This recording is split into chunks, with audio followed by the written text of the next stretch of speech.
Hello and welcome to this second take session looking at a new interlude and a merry of the nature of the four elements. This is our return journey to the nature of the four elements. We're going to be pulling it together in a hopefully exciting and dynamic way for you, the viewers at home. There is, of course, a slight risk with any text from the early 16th century that there might be some damage to the original recording. So hopefully there won't be any tech problems with the presentation we'll be doing for you now. So sit back, relax, and enjoy The Four Elements by John Rastell. The abundant grace of the power divine, which doth illumine the world environ, preserve this audience and cause them to incline to charity. This is my petition. For by your patience and supportation, a little interlude, late made and prepared, before your presence here shall be declared, which of a few conclusions is contrived, and points of philosophy natural. But though the matter be not so well declared as a great clerk would do, nor so substantial, yet the author hereof requireth you all, though he be ignorant and can little skill, to regard his only intent and goodwill, which in his mind hath oft times pondered, what number of books in our tongue maternal of toys and trifles be made and imprinted, and few of them of matter substantial. For though many make books, yet unneth ye shall in our English tongue find any works of cunning that is regarded by clerks. The Greeks, the Romans, with many other more, in their mother tongue wrote works excellent. Then, if clerks in this realm would take pains so, considering that our tongue is now sufficient to expound any hard sentence evident, they might, if they would, in our English tongue write works of gravity some time among. For divers pregnant wits be in this land, as well of noble men as of mean estate, which nothing but English can understand.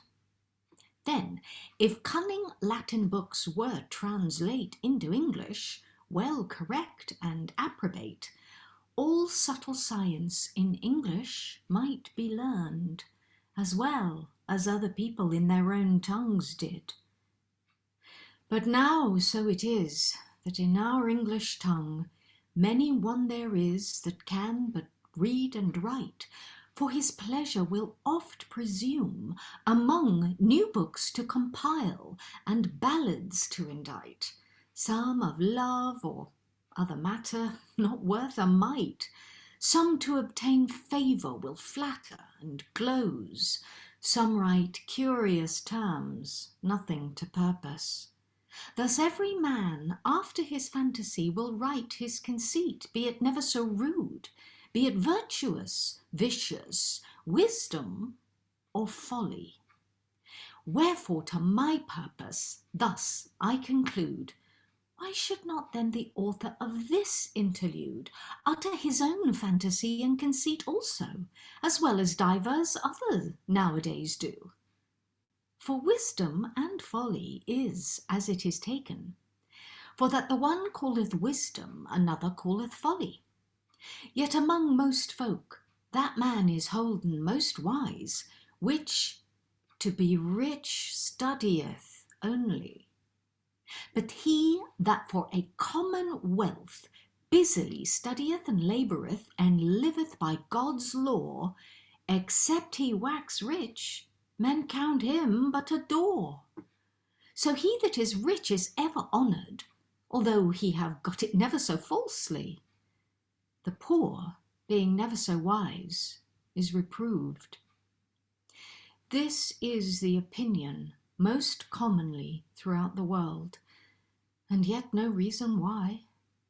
Therefore, in my mind, when that all such doors have babbled what they can, no force of 2 straws.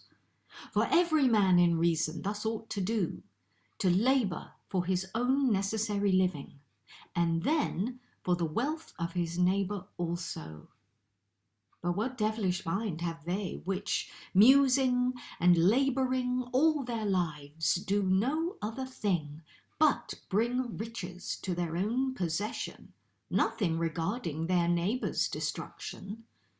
Yet all the riches in the world that is riseth of the ground by God's sending, and by the labour of poor men's hands.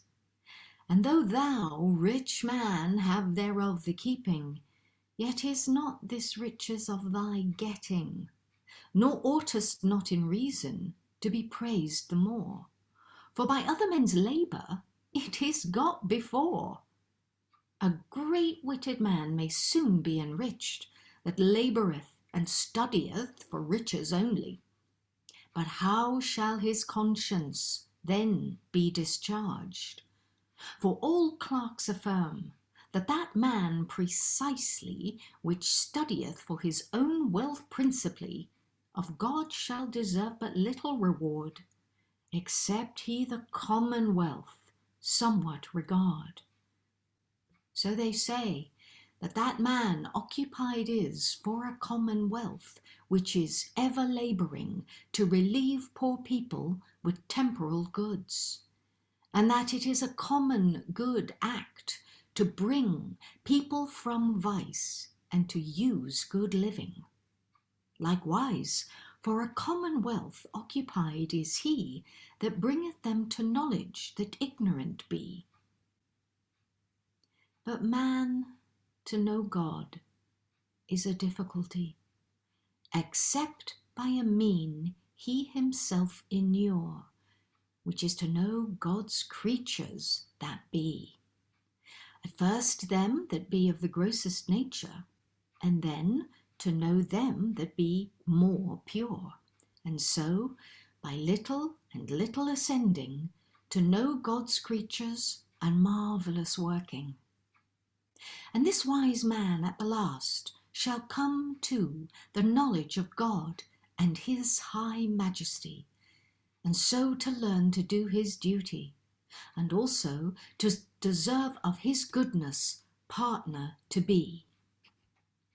Wherefore in this work declared shall ye see, first of the elements, the situation, and of their effects, the cause and generation.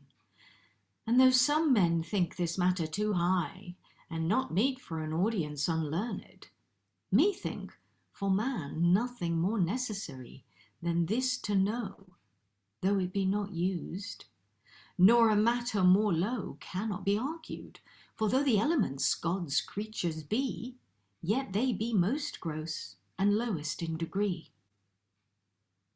How dare men presume to be called clerks, disputing of high creatures celestial, as things invisible and God's high works, and know not these visible things inferior? So they would know high things and know nothing at all. Of the earth here whereon they daily be, neither the nature, form, nor quantity. Wherefore it seemeth nothing convenient a man to study, and his time to bestow, first for the knowledge of high things excellent, and of light matters beneath nothing to know, as of these 4 elements here below, whose effects daily appear here at eye. Such things to know first were most meet to study, which before your presence shortly in this interlude here shall be declared, without great eloquence, in rhyme, rudely, because the compiler is but small learned. This work with rhetoric is not adorned, for perhaps in this matter much eloquence should make it tedious, or hurt the sentence. And because some folk be little disposed to sadness, but more to mirth and sport, This philosophical work is mixed with merry conceits, to give men comfort and occasion to cause them to resort to hear this matter, whereto if they take heed, some learning to them thereof may proceed. But they that shall now this matter declare openly here unto this audience, behold, I pray you, see where they are. The players begin to appear in presence. I see well it is time for me to go hence, and so I will do. Therefore now shortly to God I commit all this whole company. The high, mighty, most excellent of all, the fountain of goodness, virtue, and cunning, which is etern of power most potential, the perfection and first cause of everything, I mean that only high nature naturing. Lo, he by his goodness hath ordained and created me here his minister, called nature naturate. Wherefore I am the very naturate nature, the immediate minister for the preservation of everything in his kind to endure, and cause of generation and corruption, of that thing that is brought to destruction. Another thing still I bring forth again. Thus wondrously I work, and never in vain. The great world, behold, lo, divided wondrously into two regions, whereof one I call the ethereal region with the heavens high, containing the planets, stars, and spheres all.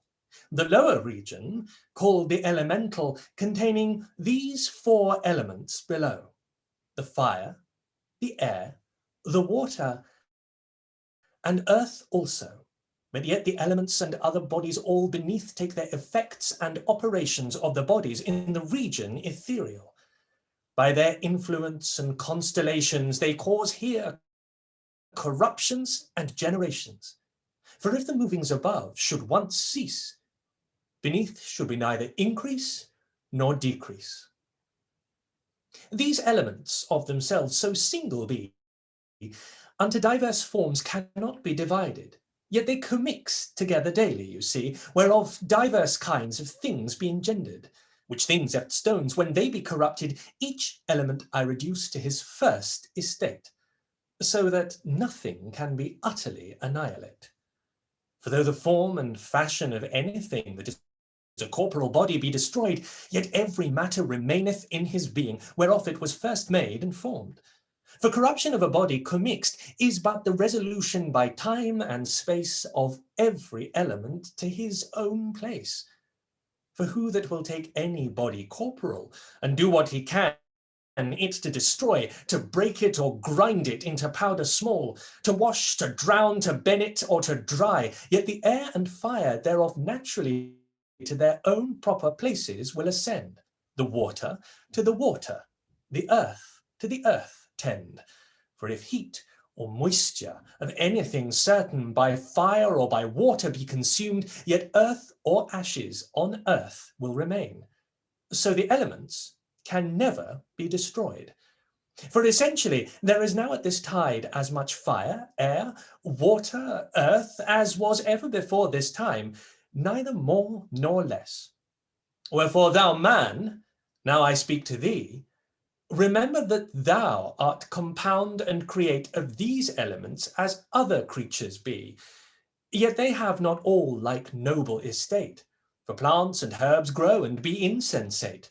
Brute beasts have memory, and their wits 5, but thou hast all those, and soul intellective. So, by reason of thine understanding, thou hast dominion of other beasts all, and naturally thou shouldst desire cunning, to know strange effects and causes natural. For he that studieth for the life bestial, as voluptuous pleasure and bodily rest, I account him never better than a beast. O excellent Prince, and great Lord Nature, I am thine own child and formed instrument. I beseech thy grace, take me to thy cure and teach me such science thou thinkest expedient. Then, sith thou art so humble and benevolent, that thing that is meet for thy capacity and good for thy knowledge I shall instruct thee. First of all, thou must consider and see these elements, which do each other penetrate, and by continual alteration they be of themselves daily corrupted and generate. The earth, as a point or centre, is situate in the midst of the world, with the water joined, with the air and fire round, and whole environed. The earth of itself is ponderous and heavy, cold and dry of his own nature proper. Some part lieth dry continually, and part thereof covered over with water, some with the salt sea, some with fresh river, which earth and the water together withal, so joined, make a round figure spherical. So the water, which is cold and moist, is found in and upon the earth, filling the hollowness in divers parts, lying with the earth round. Yet the hills and mountains of the earth excess take nothing of it away the roundness in comparison, because they be so small, no more than the pricks do that be on a gall. The air, which is hot and moist also, and the fire, which is ever hot and dry, about the earth and water jointly they go, and compass them everywhere orbicularly, as the white about the yolk of an egg doth lie.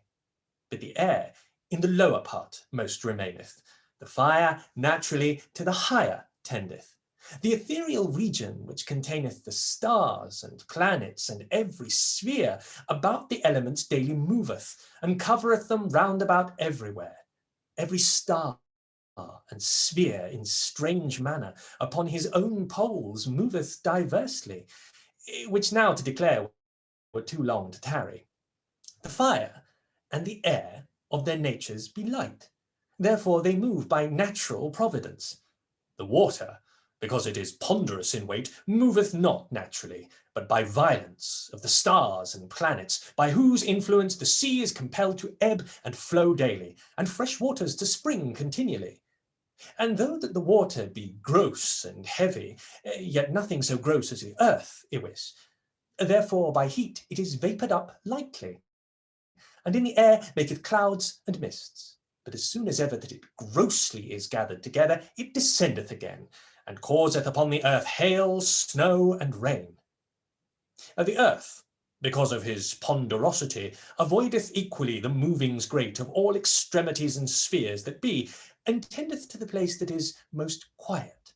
So in the midst of all the spheres is set foremost object from all manner moving, where naturally he resteth, and moveth nothing. Mark well now how I have thee showed and told of every element the very situation and quality. Wherefore this figure behold for a more manifest demonstration.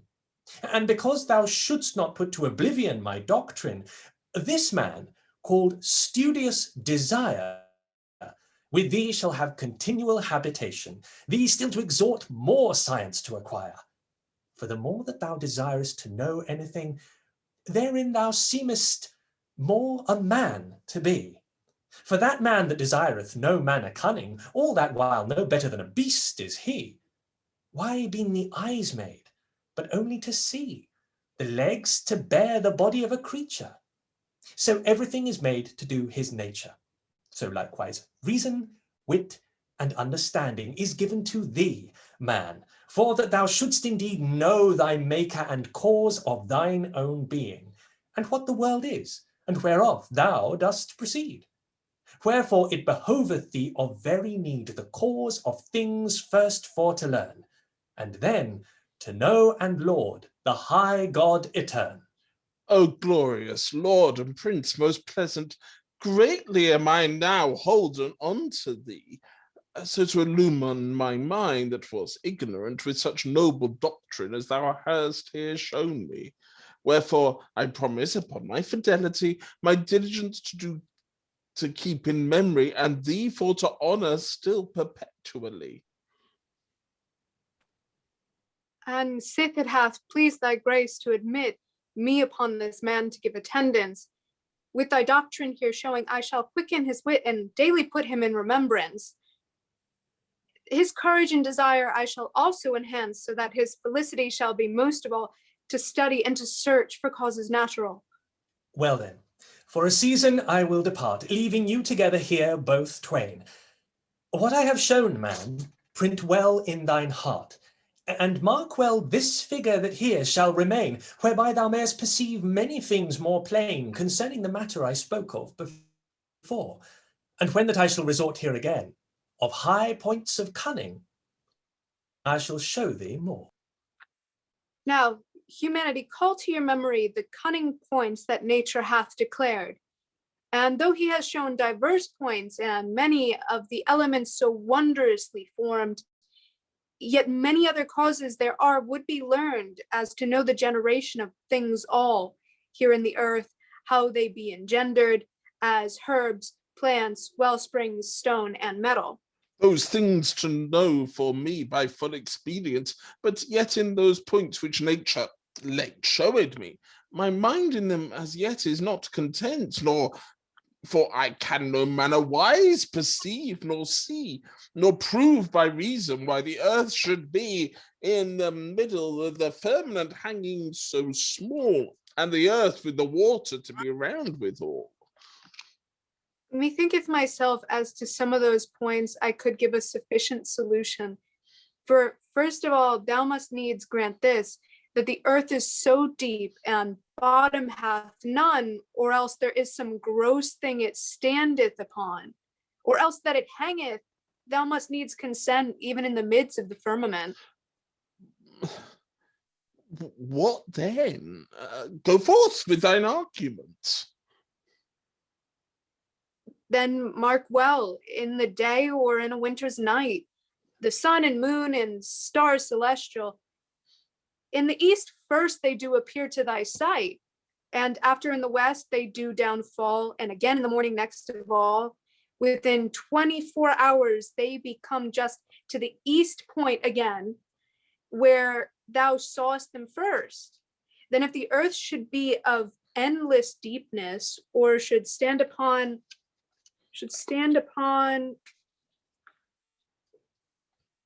any other gross thing, it should be an impediment, doubtless, to the sun, moon, and stars in their moving. Therefore, in reason it seemeth most convenient the earth to hang in the midst of the firmament. Thine argument in that point doth me confound that thou hast made, but yet it proveth not right that the earth by reason should be round. For though the firmament with his stars bright compass about the earth each day and night, yet the earth may be plane, peradventure, quadrant, triangle, or some other figure. Then it cannot be plain, I shall prove thee well. Because the stars that arise in the Orient appear more sooner to them that there be than to the other dwelling in the Occident. The eclipse is thereof of a plain experiment of the sun or moon, which when it doth fall is never one time of the day and places all. Yet the eclipse generally is all being. But when we that dwell here see it in the midday, they in the west parts see it in the morning. And they in the east can behold it in the evening. And why that should be, no cause can be found but only by reason that the earth is round. That reason proveth not, that reason proveth the earth at least one way is to be round. I cannot gainsay. As for to account from the east to the west, but yet notwithstanding all that, it may leases roundest by some other way. Nay, no doubt it is round everywhere, which I could prove, thou shouldst not say nay, if I had thereto any time and leisure. But I know a man called Experience of diverse instruments is never without, could prove all these points, and yet by his science can tell how many mile the earth is about. And many other strange conclusions, no doubt. his instruments could show thee so certain that every rude carter should them perceive plain. Now, would to God I had that man now here for the contemplation of my mind. If ye will, I shall for him inquire, and bring him hither if I can him find. Then might I say ye were to me right kind. I shall essay, by God that me dear brought, for cunning is the thing that should be sought. Woo!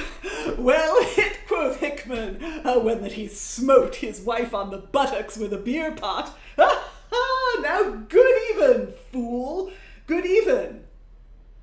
It is even thee, knave, that I mean. Hast thou done thy babbling? Yea, peradventure, what then? Then hold down thy head like a pretty man, and take my blessing. Benedicite, I grant to thee this pardon, and give thee absolution for thy sooth saws. Stand up, jackdaw, I beshrew thy father's son.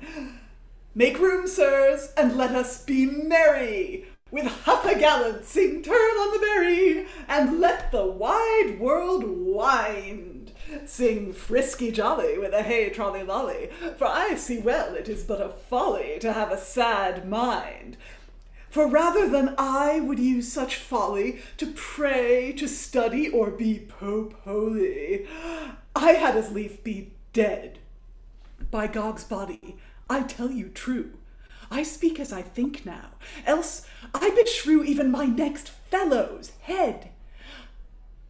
Oh, Master Humanity, sir, by your leave, I were right loath you to grieve, though I do him despise.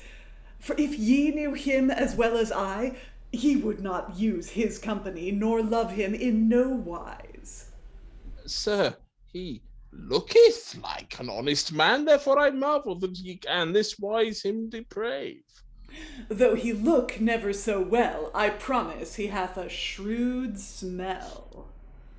Oh, why so, I pray tell? For he savoureth like a knave. Hold your peace, sir, ye mistake me. But I trow that you would make me like to one of your kin. Hark, sirs, hear ye not how boldly he calleth me knave again by policy? The devil pull off his skin. I would he were hanged by the throat, for by the mass I love him not. We two can never agree. I am content, sir, with you to tarry, and I am for you so necessary, ye cannot live without me. Why, sir, I say, what man be ye? I am called Sensual Appetite. All creatures in me delight. I comfort the wits five, the tasting, smelling, and hearing. I refresh the sight and feeling to all creatures alive.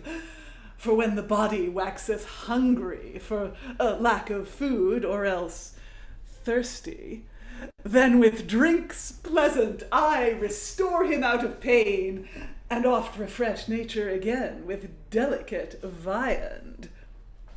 With pleasant sound of harmony the hearing alway I satisfy. I dare this well report, the smelling with sweet odor, and the sight with pleasant figure and colors I comfort. The feeling that is so pleasant of every member, a foot or a hand, what pleasure therein can be by the touching of soft and hard, of hot or cold, naught in regard except it come by me. Then I cannot see the contrary. But ye are for me full necessary and right convenient. Yea, sir, beware yet what ye do. For if you forsake my company so, Lord Nature will not be content. Of him ye shall never learn good thing, nor virtue, nor no other cunning. This dare I well say. Marry, avaunt, knave, I thee defy. Did nature forbid him my company? What sayest thou thereto? Speak openly. As for that I know well, nay. No, by God, I am right sure, for he knoweth well, no creature without me can live one day. Oh, sir, I pray you be content. It is not utterly mine intent your company to exile, but only to have communication and a pastime of recreation with this man a while. Well, for your pleasure, I will depart. Oh, now go, knave, go, I'm true thy heart. The devil send thee forward. Now, by my troth, I marvel greatly that ever ye would use the company so much of such a knave. For if ye do none other thing, but ever study and to be musing as he would have you, it will you bring at the last unto your grave. Ye should ever study principle, for to comfort your life natural, with meats and drinks delicate, and other pastimes and pleasures among, dancing, laughing, or pleasant song. This is meet for your estate. Because ye say so, I you promise that I have mused and studied such wise, methinketh my wits weary. My nature desireth some refreshing, and also I have been so long fasting that I am somewhat hungry. Well then, will ye go with me to a tavern, where ye shall see good pastimes, and at your liberty have what you will? Oh, I am content for so to do, if that ye will not from me go, but keep me company still. Company, quotha? Then that I shall, point device, and also do you good and true service, and thereto I plight my troth. And if that ever I forsake you, I pray God the devil take you. Marry, I thank you for that oath. Oh, a mischief on it! My tongue, lo, will trip sometime, whatsoever I do. But you wot that I mean well. Ye no force, let this matter pass. But saidst even now thou knowest where was a good tavern to make solace? Where is that, I pray thee tell? Marry, at the door, even hereby. If we call anything on high, the taverner will answer. I pray thee, then call for him now. Marry, I will. How, taverner! How! Taverner! Why dost thou not appear? Who is that calleth so hastily? Ashrew thine heart, speak softly. I tell thee I am not here. Then I beshrew thee, page of thine age. Come hither, knave, for thine advantage. Why makest thou it so tow? For mine advantage, marry, then I come. Beware, sirs, ho, let me have room. Lo, here I am. What sayest thou? Marry thus. Here is a gentleman, I say, that neither ate nor drank this day. Therefore tell me, I thee pray, if thou have any good wine. Ye shall have Spanish wine and Gascon, rose colour, white, claret, rampion, tire, caprican, malvoisin, sac, raspish, alicant, rumney, Greek, Hippocras, new-made clary such as ye never had. For if you drink a draught or two, it will make you, ere ye thence go, by Gog's body, stark mad. I wot thou art not without good wine. But here's a gentleman list to dine. Canst thou get him any good meat? What meat, master, would you have? Oh, I care not. So God be saved, so that it would be wholesome to eat.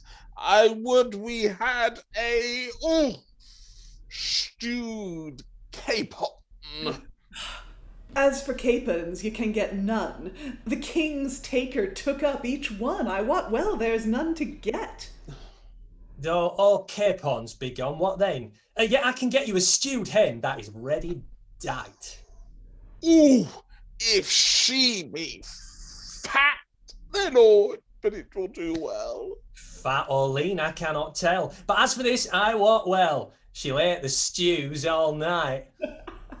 Thou art a mad guest by this light. Yea, sir, it is a fellow that never fails. But canst get my master a dish of quails? Small birds, swallows, or wagtails, they be light of digestion. Light of digestion? For what reason?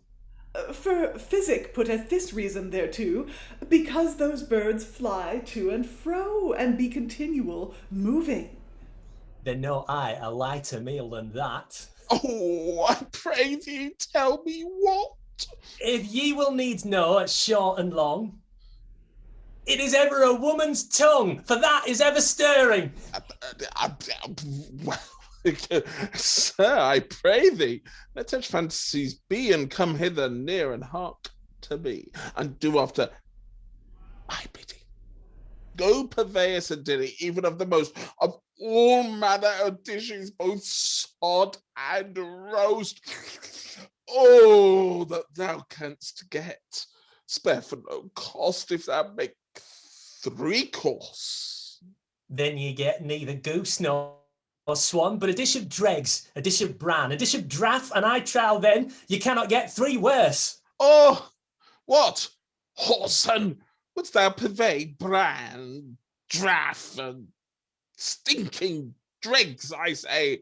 I hold thee mad, I trow. Yog's passion, said ye not thus that I should purvey you 3 coarse dishes, and these be coarse enough. Oh, but 3 course dishes, quoth thou? What mad fool! Thou mistakest me clean. I see well thou wot'st not what I mean, and understandest amiss. I mean this wise, I would have thee to purvey meat. Oh, meat. Oh, so great plenty that thou shouldst of necessity serve them at 3 courses. That is to understand, at one word, thou should bring them onto the board at 3 several times. Oh, what then? I see well ye will make a feast. Yea, by the rood, even with the greatest. By my troth, then, do your best, even after my mind. But ye must have more company. Oh, that is true, and so would I gladly if I knew any to find. Why, will ye follow my counsel? Yea. Then we will have little Nell, a proper wench, she danceth well, and Jane with the black lace. We will have bouncing Bess also, and 2 or 3 proper wenches more, right fair and smooth of face. Oh, now be it so, thou art son's peer. Then I perceive ye will make good cheer. Why, what else should I do? If you think so best, then will I go before and make all things ready. Again, you come there too. Marry, I pray thee, do so. Then farewell, sirs, for I am gone. And we shall follow thee anon without any tarrying. Then it is best, sir, ye make haste, for ye shall spend time here but in waste, and do none other thing. Oh, if ye will let us go by and by. I pray you so be it, for I am ready, no man better willing. Now, cousin Experience, as I may say, ye are right welcome to this country, without any feigning. Sir, I thank you thereof heartily, and I am as glad of your company as any man living. Sir, I understand that ye have been in many a strange country, and have had great facility strange causes to seek and find. Right far, sir, I have ridden and gone, and seen strange things many a one. In Africa, Europe, and India, both east and west, I have been far, north also, and seen the South Star, both by sea and land, and been in sundry nations, with people of divers conditions, marvellous to understand. Sir, if a man have such courage or devotion in pilgrimage to Jerusalem for to account the next way, how many miles is it, you pray, from hence thither to go?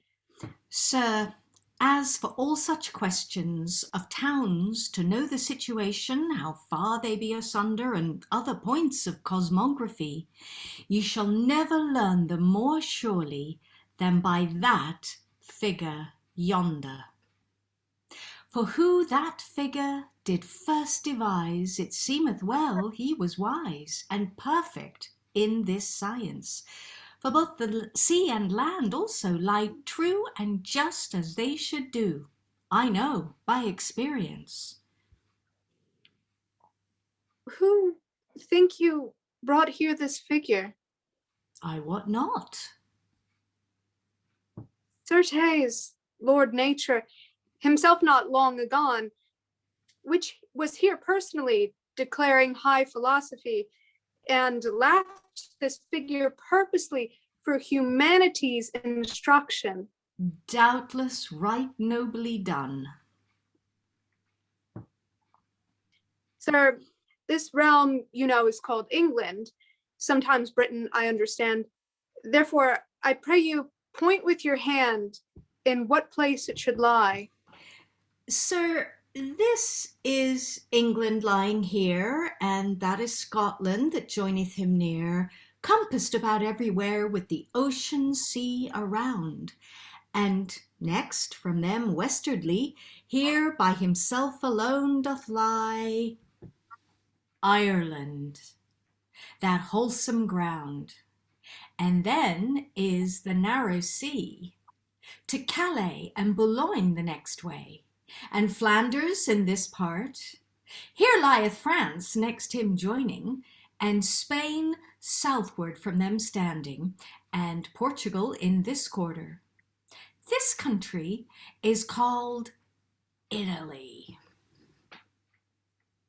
Behold where Rome in the midst doth lie, and Naples here beyond. And this little sea that here is called the Gulf of Venice, and here Venice doth stand. As for Alaman, lieth this way. Here lieth Denmark and Norway, and northward on this side there lieth Iceland, where men do fish. But beyond that, so cold it is, no man may there abide. This sea is called the Great Ocean. So great it is that never man could tell it since this world began till now, within this 20 years. Westwards be found new lands that we never heard tell of before this, by writing nor other means. Yet many now have been there, and that country is so large of room, much longer than all Christendom, without fable or guile. For divers mariners had it tried and sailed straight by the coast side above 5,000 mile. But what commodities be within, no man can tell, nor well imagine. But yet, not long ago, some men of this country went by the king's noble consent, it for to search to that intent, and could not be brought thereto. But they that were the adventurers have cause to curse their mariners, false of promise, and dissemblers that falsely them betrayed, which would take no pains to sail farther than their own list and pleasure.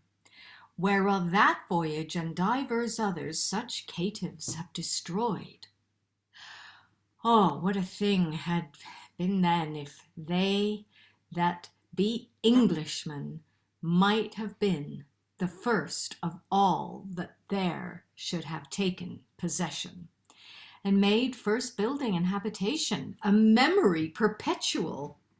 And also what an honourable thing, both to the realm and to the king, to have had his dominion extending there into so far a ground, which the noble king of late memory, the most wise prince, the 7th Harry, caused first for to be found. And what a great meritorious deed it were to have the people instructed to live more virtuously, and to learn to know of men the manner, and also to know God their Maker, which as yet live all beastly. For they neither know God nor the devil, nor never heard tell of heaven or hell, writing nor other scripture. But yet in the stead of God Almighty, they honour the sun for his great light, for that doth them great pleasure. Building nor house they have none at all, but woods, cots, and caves small. No marvel, though it be so, for they use no manner of iron, neither in tool nor other weapon that should help them thereto. Copper they have, which is found in divers places above the ground, yet they dig not therefore, for, as I've said, they have none iron, whereby they should in the earth mine to search for any ore. Great abundance of woods there be, most part fir and pineapple tree. Great riches might come thereby, both pitch and tar and soap ashes, as they make in the east lands, of brenning thereof only. Fish they have so great plenty that in havens take and slain they be, with staves withouten fail. Now Frenchmen and other have found the trade, that yearly of fish there they laid above 100 sail. But in the south part of that country, the people there go naked alway. The land is of so great heat, that in the north part all the clothes that they wear is but beasts' skins. They have no other fate. But how the people first began in that country, or whence they came, for clerks it is a question. Other things more I have in store that I could tell thereof, but now no more, till another season. Then at your pleasure show some other thing. It liketh me so well your communing. Ye cannot talk amiss.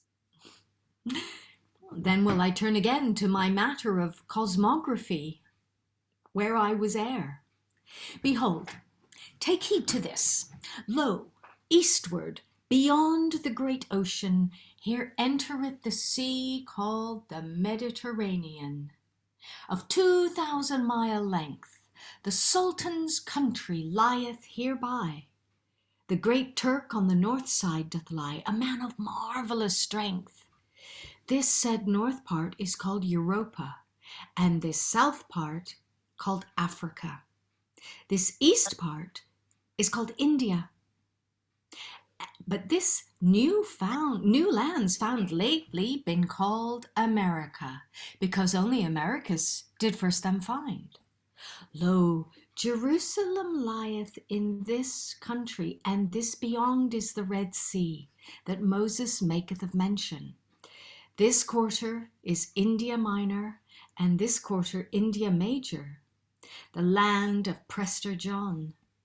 But northward this way, as ye see, many other strange regions there be, and people that we not know. A prince there is that ruleth wide, called the Khan of Cathay, and this is called the Great East Sea, which goeth all along this way toward the new lands again. But whether that sea go thither directly, or if any wilderness between them do lie, no man knoweth for certain. But these new lands, by all cosmography, from the Khan of Cathay's land, cannot lie at little past 1,000 miles. But from those new lands, men may sail plain eastward and come to England again. where we began erewhile. Lo, all this part of the earth which I have here described openly, the north part we do it call. But the south part on the other side is as large as this full and as wide, which we know nothing at all, nor whether the most part be land or sea, nor whether the people there that there be bestial or cunning, nor whether they know God or no, nor how they believe, nor what they do. Of this we know nothing. Lo, is not this a thing wonderful? How that... Peace, sir. No more of this matter. Behold where humanity cometh. How say you, Master Humanity? I pray you, have you not been merry and had good recreation? Oh dear. Yes, I thank thee thereof every deal. We have fed marvellous well and had good communication. What? How, master? Where be you now? What? I shrew thee, what haste art thou that thou speakest so high? So high, quotha, I trow ye be mad by St. Giles, for did ye not erewhile make appointment openly to come again all to supper? There as ye were today at dinner, and yet ye pointed not plain what meat that ye will have dressed, nor what delicacies ye love best. Methink you far over saying. As for mine own part, I care not. Dress what meat thou lovest, spare not whatsoever thou dost think best. Now, if you put it to my liberty, of all meats in the world that be, by this light, I love best drink. It seemeth by thy face so to do. But my master will have meat also, whatsoever it cost. By God, sir, then you must tell what.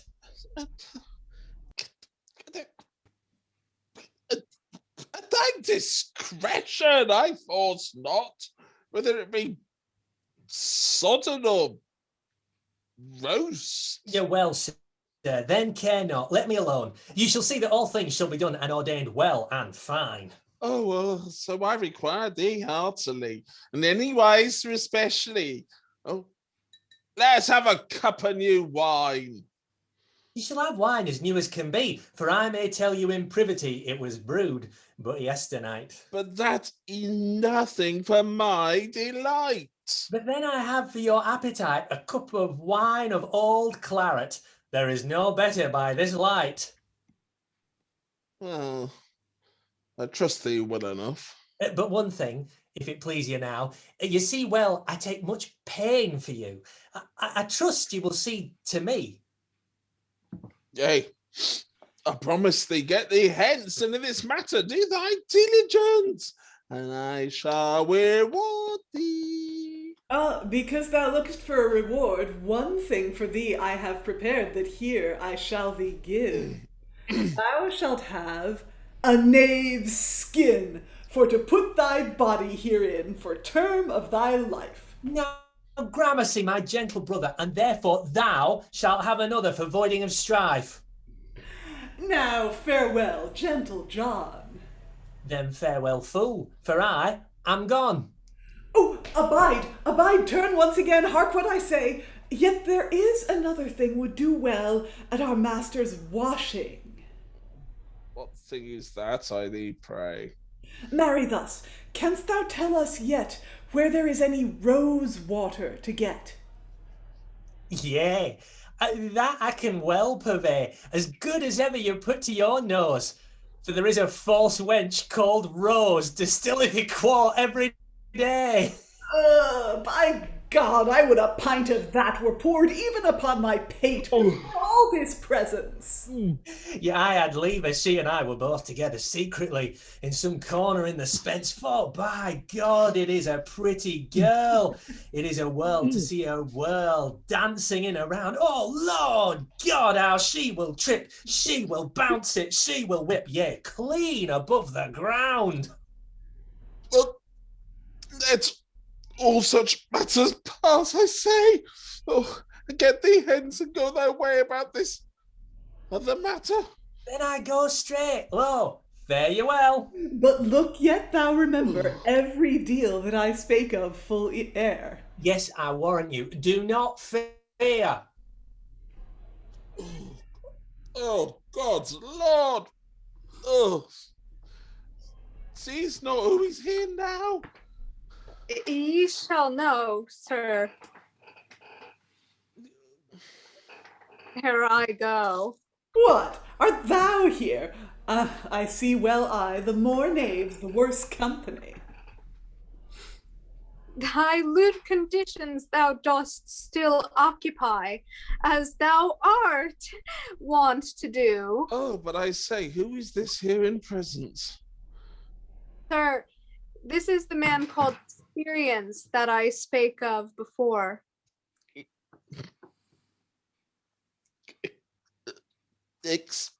Experience? Why is this he?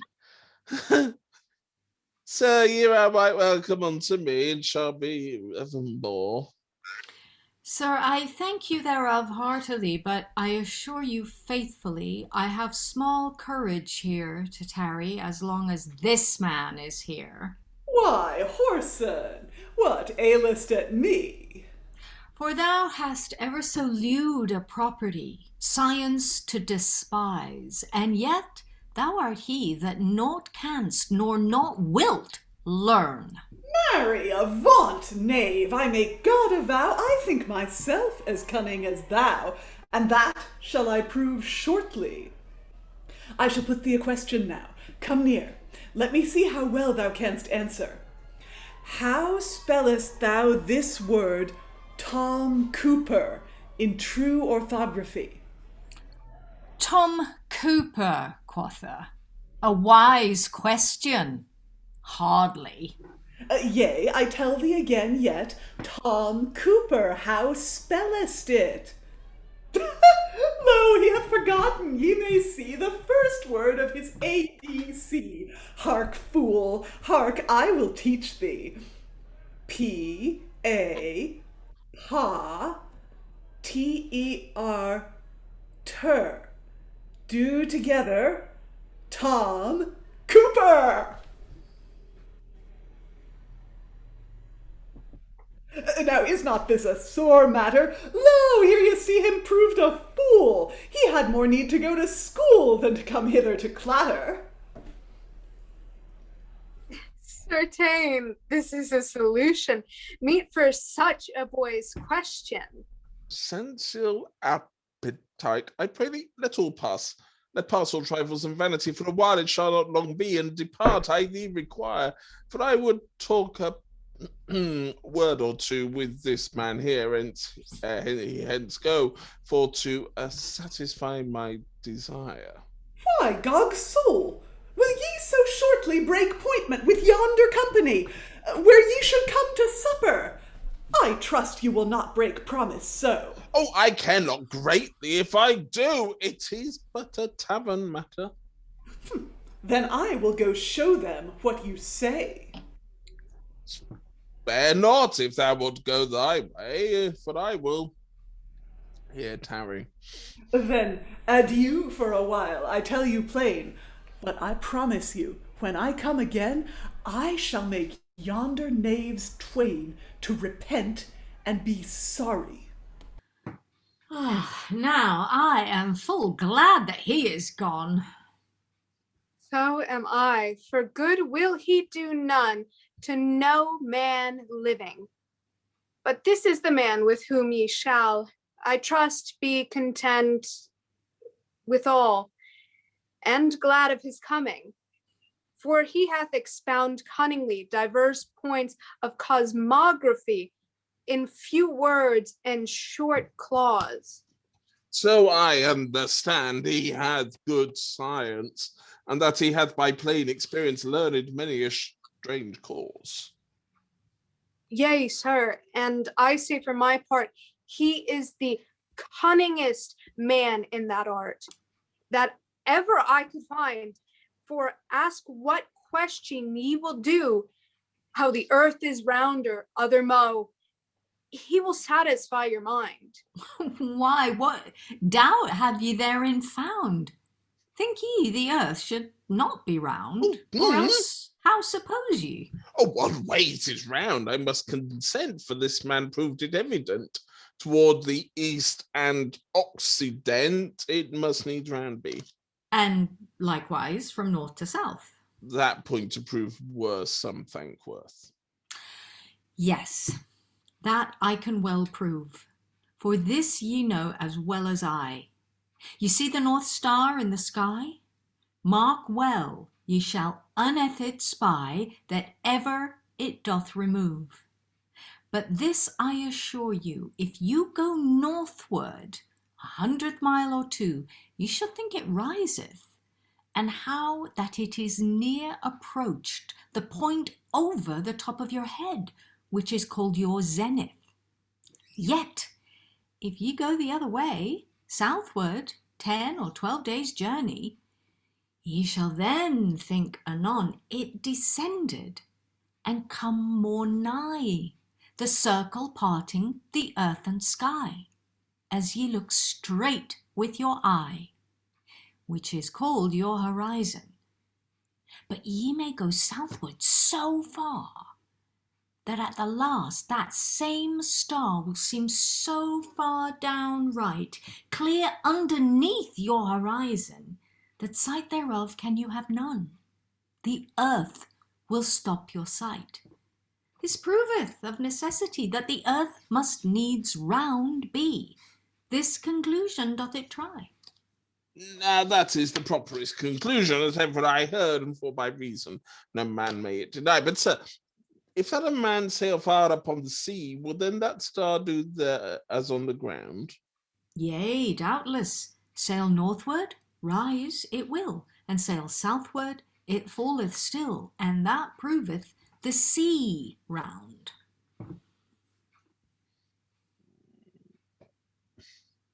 So doth it in mine opinion, but know you any other conclusion to prove it round, save that alone? Yea, that I know right well, as thus. Mark well when the sea is clear, that no storm nor wave thereon doth peer. This mariners can tell. And then, if a fire be made on night upon the shore, that giveth great light, and a ship in the sea far, they in the top the fire shall see, and they on hatch nothing at all. Yet they on hatches be near, also on the sea where men be sailing far from land, they see nothing but the water and the sky. Yet when they draw the land more near, then the hilltops begin to appear. Still they near more nigh and high, as though they were still growing fast out of the sea, till at last, when they come the shore to, they see the hill, top, foot, and all, which thing so could not befall, but the sea lay round also. Methinketh your argument somewhat hard. Then ye shall have it more plainly declared, if ye have great desire. For here, lo, by mine instruments, I can show the plain experiments. Thereto are you require. With all my heart it shall be done. But for the first conclusion, that I speak of the fire, be this the sea that is so round, and this the fire on the ground, and this the ship that is here, ye know well that a man's sight can never be but in a line right. Just you say, that is clear. Mark well then, may not that man's eye. Well, we appear to be having some technical difficulty here. This does sometimes happen with a play from the 16th century, is that sometimes the gap between the centuries experiences some technical problems, and yes, we seem to have lost the transmission from the 16th century there, and we will be attempting to return to a later part in the text in just a moment. Now, I'm afraid you are going to miss experience showing humanity that the Earth is indeed round. This is a demonstration model using the previously seen globe and hopefully a flame from a candle and maybe even a telescope. There may be other properties of the round Earth that may be expounded upon here, but sadly that appears to be lost. So we're going to rejoin the action in just a moment. Yes, technicians say that, apparently humanity's got a bit bored with experience there and has gone back to sensual appetite, I'm afraid. Yes, humanity and sensual appetite, they're having a bit of fun. It's got a bit out of hand, though, and humanity's hiding. He is hiding. I think if you look closely, you might be able to see part of him. Yes, and sensual appetite has run off, and we are left. Oh, there's somebody else coming on now. Some other character coming on now as we're rejoining. We're rejoining now the four elements.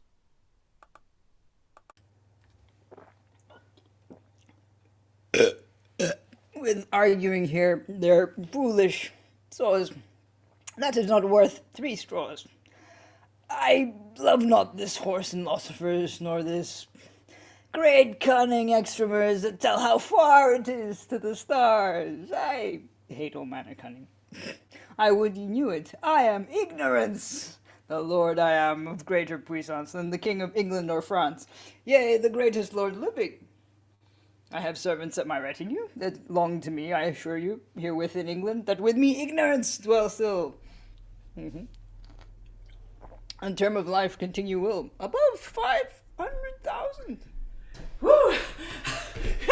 God's nails, I have paid some of them, I trow. Why, man, what aileth thee so to blow? Whew! For I was at a shrewd fray. Hast thou slain any of them then? Yea, I have slain them, everyone! Save them that ran away. But why is any of them escaped and gone? Yea, by Gog's body, everyone, all that ever were there. Then they be not all slain. No, but I have put some to pain. For one whoreson there was that turned again, and straight, I cut off his ear. Then thou hast made him a cut purse. Yea, but I served another worse.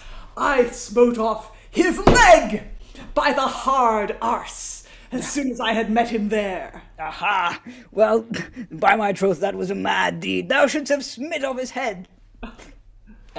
Then you should never have troubled thee more. Tush, then I had been but mad, for there was another man that had smit off his head before. Then thou hast quit thee like a Tolmite. Yea, that I have by this light. But I say, can you tell me right where became my master? What? He that you call humanity? Yea. I what, never, except he be hid here in some corner. God's body, and true ye say, for yonder, behold, ye may see where the mad fool doth lie. Now, on my faith and truth, it were great arms to smite his head from his body. Nay, God forbid ye should do so. For he is but an innocent, lo, in manner of a fool. For as soon as I speak to him again, I shall turn his mind clean and make him follow my school. Then bid him rise, let's hear him speak. Now rise up, Master Honeybee. Your tail toteth out behind. Ooh, fear not, man, stand up by and by. I warrant you rise up boldly. Here is none but is your friend. I cry ye, master, Mercy, dear. Why, I- what is what the is- cause thou hidest thee here? For I was almost for fear even clean out of my mind. Nay, it is the study that ye have had in this foolish philosophy hath made you mad, and no other thing ye wis. That is as true. Sorry. That is as true as the gospel, therefore I have great marvel that thou wilt follow the counsel of yonder two knaves. Oh, sir, ye know right well this, that when any man is in other men's company, he must needs follow the appetite of such things as they delight, and I'm upon. Oh, thee. But such knaves would always have thee to put all thy mind and felicity in this foolish cunning to study. Oh, If thou do, will make thee mad, and always pensive and sad, and thou shalt never be merry. Marry, quotha! No, I make God a vow. But I pray thee, master, hark one word now, and answer this thing. Whether thought you it better cheer at the tavern where we were ere, or else to clatter with these knaves here of their foolish cunning? nay, I cannot say the contrary, but that I had much merrier company at the tavern in this place. Then, if ye have any wit or brain, let us go to the tavern again, and make some merry solace. Oh, If he will do so, then doth he wisely.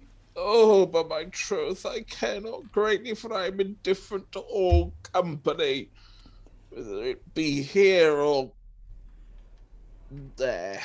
Then I shall tell you what we will do. Master Ignorance, you and he also shall tarry both still here, and I will go fetch hither a company, that ye shall hear them sing as sweetly as they were angels clear. And yet I shall bring here another sort of lusty bloods to make disport, that shall both dance and sing, and turn clean above the ground, with briskas and with gambods round, that all the halls shall ring. And that done, within an hour or twain, I shall at the town again prepare for you a banquet of meats that be most delicate, and most pleasant drinks and wines thereat that is possible to get, which shall be in a chamber fair, prepared point device, with damask water made so well that all the house thereof shall smell as it were paradise. And after that, if ye will touch a fair wench naked in a couch, or a soft bed of down, for to satisfy your wanton lust, I shall appoint you a trull of trust, not a fairer in this town. And when ye have taken your delight, and thus satisfied the appetite of your wits five, ye may say then, I am a servant for you so necessary and pleasant, I trow none such alive. Oh, now by the way that God did walk, it comforteth mine heart to hear thee talk. Thy match was never seen. Then go thy way by and by, and bring in this company, and here and I will tarry till thou come again. And I pray thee heartily also. At your request, so shall I do. I am gone. Now, farewell. I shall bring them unto this hall, and come myself foremost of all, and of these revels be chief marshal, and order all things well. Now, set thy heart on a merry pin against these lusty bloods come in, and drive fancies away. Oh, and so will I, by heaven's king, if they dance or sing, have 'em on them by this day. Then thou takest good and wise ways, and so shalt thou best please all this whole company. For the foolish arguing that thou hast had with that knave Experience hath made all these folk thereof weary. For all that they be now in this hall, they be most part my servants all, and love principally the sports as dancing, singing, toys, trifles, laughing, jesting. For cunning they said not why. I see well such company evermore, since an appetite is gone for, will please well this audience. I suppose that they will. But peace, I hark, I pray thee be still. I ween it be not far hence. Peace, peace, sirs, peace, Peace now. sirs. Oh, Why, here we that who does so high call. Who's so cool? Silence, I say, be you among, for we be disposed to sing a song. Come in then boldly among this presence. For ye here shall have good audience. time to pass with goodly sport, the sprite to revive and comfort, to pipe, to sing, to dance, to spring, with pleasure and delight, following sensual appetite, to pipe, to sing, to dance, to spring, with pleasure and delight, following sensual appetite. I can you thank. That is done well. It is pity ye had not a minstrel for to augment your solace. Oh, as for minstrel, it maketh no force. Ye shall see me dance a course. Without a minstrel, be it better or worse, follow all, I will lead a trace. I'll have among you by this light. That is well said, by God Almighty. Make room, sirs. Give them place. Dance we, dance we, Prance we, prance we. and I can dance it gingerly.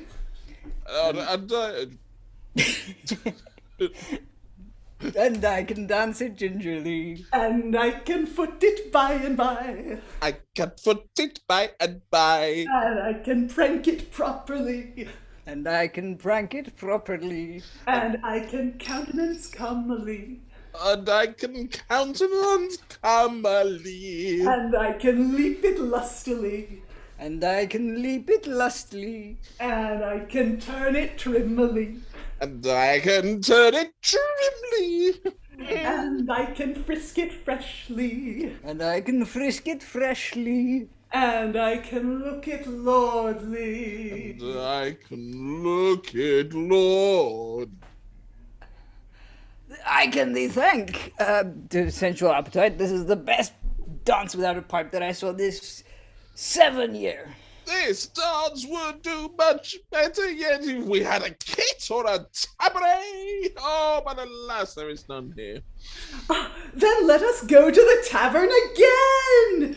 There shall we be sure of one or twain of minstrels that can well play.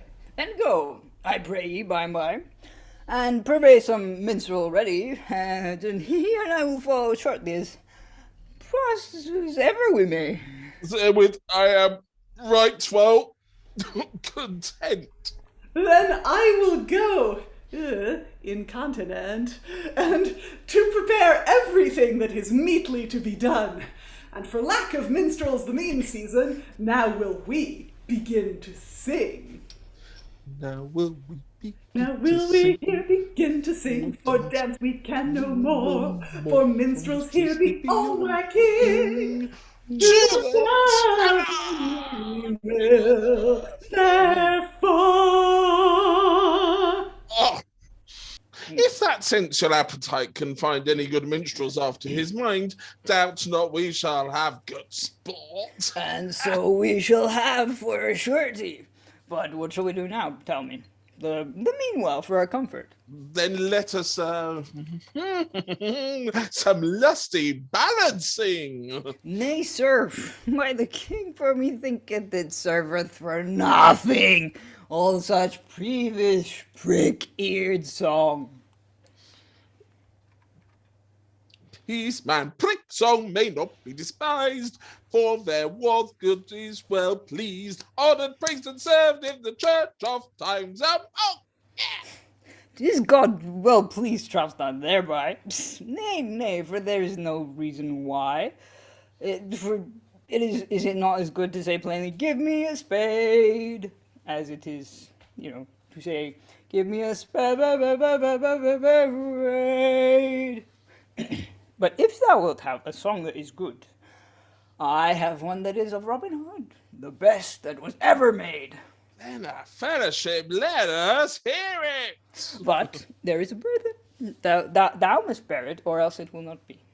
Then begin and care not for me. Down, down, down, down, down, down, down.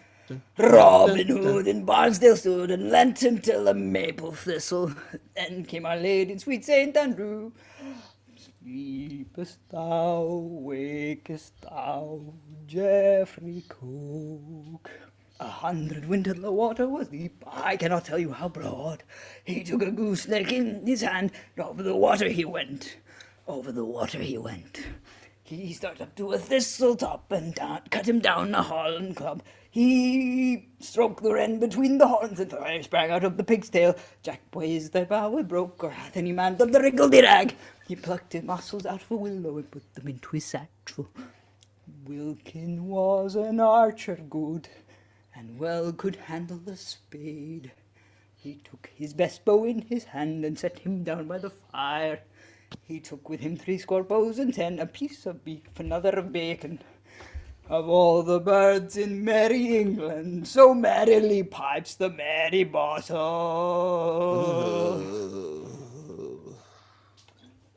Well, humanity, now I see plainly that thou hast used much folly the while I have been absent. Sir, I trust I have done nothing that should be contrary to your pleasing, nor never was mine intent. For I have followed the counsel clear, as ye be bade, of studious desire, and for necessity among sometimes sensual appetite's counsel, for without him ye know right well my life cannot endure long. Though it be for thee full necessary, for thy comfort sometime to satisfy thy sensual appetite, yet it is not convenient for thee to put therein thy felicity, and all thy whole delight. For if thou wilt learn no science, neither by study nor experience, I shall thee never advance. But in the world thou shalt dure then, despised of every wise man, like this rude beast, ignorance. Well, I'm afraid we do appear to have had another breakdown in the transmission from the 16th century. I'm afraid it looks like that's all we're going to have coming through the etheric beam. So that is, sadly, all we're going to have time for. I will now return us to the studio for the post-show debate.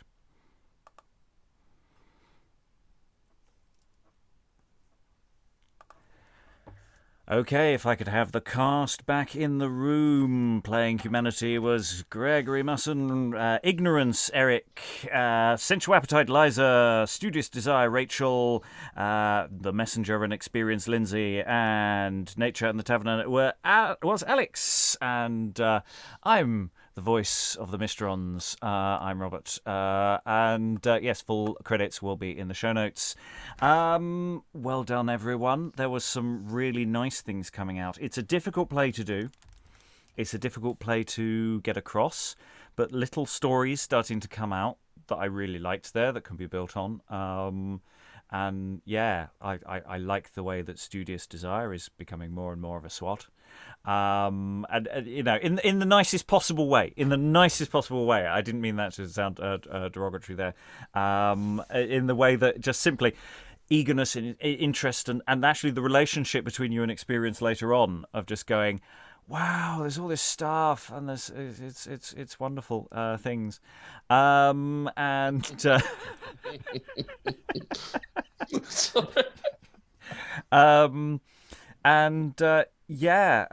humanity. Just that sort of study buddy moment at the beginning, where you know, Rachael, you're trying to teach. He doesn't get it, does he? He doesn't get it at all. And then some lovely singing. And Ignorance's song which is not an easy one to make work. And I thought structurally that did exactly what that song is supposed to do, which is just keep going in randomly different directions, and that flowed really nicely. And yeah, the Taverner. some lovely stuff from the Taverner. I really saw Rose. I could see Rose out there today. It's not necessarily an image yeah, anyway. And yes, Sensual Appetite, the hair flick, the holding on the gag to a crowd that is just not going to react to any joke you do. I really liked that. That I'd say that relationship between experience and just there's still more that can be mined. But looking forward to what we might do as a third take, which is, where we actually say, well, we might make some trims, and also build and develop some proper visuals to go with it. I think that's one of the big key things that I'm really quite keen with this one. I also quite like the idea that we actually do a proper Royal Institution Christmas lecture style demonstration bit for the bit that's missing. I think experience should demonstrate how that. I don't quite know what they're trying to demonstrate at that point, but it does seem to be something to do with curvature and there are notes and things. So I think there's a demonstration that could actually be done there as a fun little break in the action of the play. Daddy's turned up at the end. Daddy turned up, and looks like ignorance is going to be banished. Probably. I don't know. Maybe humanity just turns out to be a wastrel, and he's just not going to do anything with his life.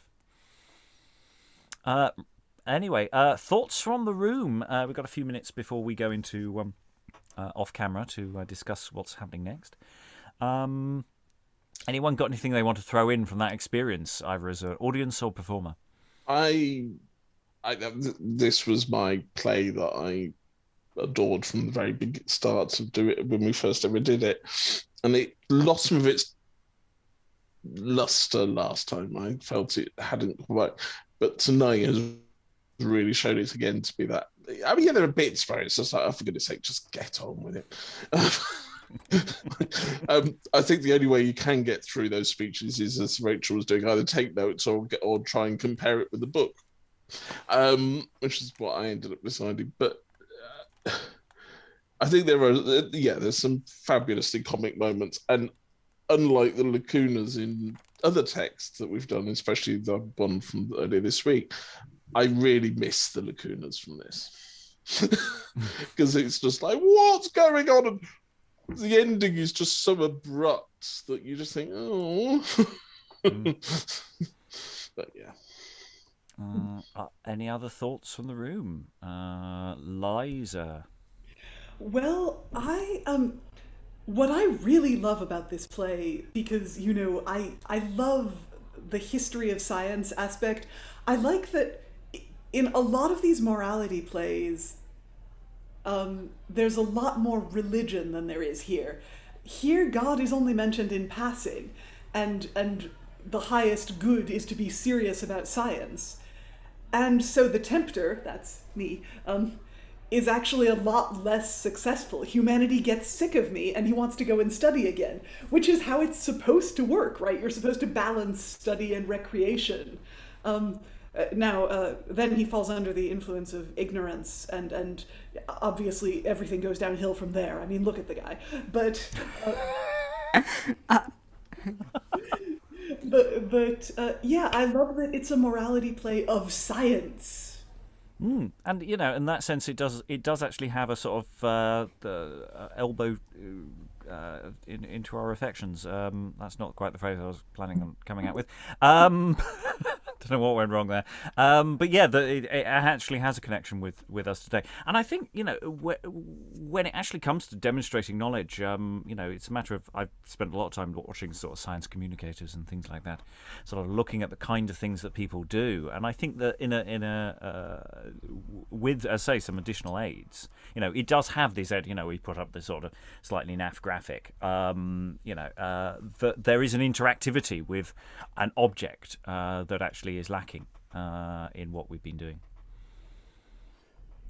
Other thoughts? Yeah, for virtual theater, it might be fun to have people, whether it's the speaker or another person, to have people just not even necessarily tech. I mean, tech would be nice, but you could also do it with practicals. You could have people like hold up a map to their camera and do the pointy.